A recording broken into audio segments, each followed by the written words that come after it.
ఓం నమ శివాయ. Hi friends, ఇవాళ మనం శివుడి గురించి ఒక అద్భుతమైన రూపం గురించి తెలుసుకోబోతున్నాం. అదేంటంటే పశుపతినాథుడు. పశుపతినాథుడు అంటే ఏంటి అన్న ప్రశ్న చాలామందికి ఉంటుంది కదా. పశు అంటే మనకు వెంటనే జంతువులు మాత్రమే గుర్తొస్తాయి. కానీ ఈ విషయంలో పశు అంటే మనల్ని మనిషిని సూచిస్తుంది. అవును, మనిషి తన అజ్ఞానం వల్ల, భయాల వల్ల, ఆలోచనల బంధనాల్లో పడిపోయి బందీలా మారిపోతాడు. మనలో ఉన్న కామం, క్రోధం, మోహం, లోభం, మదం, మాత్సర్యం ఇవన్నీ మనకి పట్టిన గొలుసుల్లాంటివి. ఇవే మనల్ని మానసికంగా, ఆధ్యాత్మికంగా బంధిస్తాయి. అలాంటి బంధనాల నుంచి మనల్ని బయటపడేసే శక్తి ఎవరిది? ఆ శక్తి ఎవరికి ఉంటుంది అసలు? అది కేవలం పశుపతినాథుడైన శివుడిదే.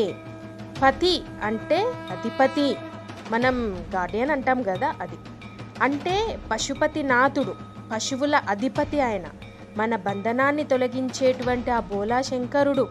పశుపతినాథుడి తత్వం ఏంటంటే మనల్ని మాయాబంధాల నుంచి విడిపట్టి మోక్షానికి తీసుకెళ్లేటువంటి తత్వమూర్తి.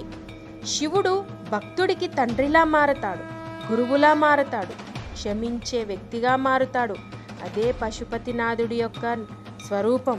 ఓం పశుపతినాథాయ నమః అన్న మంత్రం వల్ల మనలోని చెడు భావనలే కాదు, పాత బంధనాలన్నీ కరిగిపోతాయి.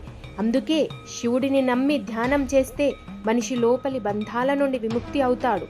అప్పుడు మనం అసలైన స్వేచ్ఛను, సత్యాన్ని అనుభవించగలం. మనం శివుణ్ణి పూజించేటప్పుడు విగ్రహాన్ని కాదు, తత్వాన్ని గుర్తించాలి. పశుపతినాథుడు మన బంధాల్ని ముక్తి చేసేవాడే కాదు, మనల్ని చూపించే దివ్యకాంతి. శివుడు మనందరినీ ప్రేమిస్తాడు, కానీ మనం మనల్ని మర్చిపోతే మన జీవితం నిజమైన శివార్పణం అవదు. ఈ రోజు నుంచి ఒక్క క్షణమైన శివతత్వాన్ని మనసులో నిలుపుకుందాం. అప్పుడు తెలిసిపోతుంది శివుడు ఎంత దయామయుడో, ఎంత బంధన విమోచకుడో అన్నది. ఇలాంటి శివతత్వాలు మనందరి మనసులలో ప్రవేశించాలని కోరుకుంటున్నాం. ఓం నమః శివాయ. ఈ వీడియో మీకు నచ్చిందా? నచ్చితే నా ఛానల్ని వెంటనే సబ్స్క్రైబ్ చేయండి, లైక్ చేయండి, షేర్ చేయండి. ఓం నమః శివాయ. హర హర మహాదేవ, శంభో శంకర.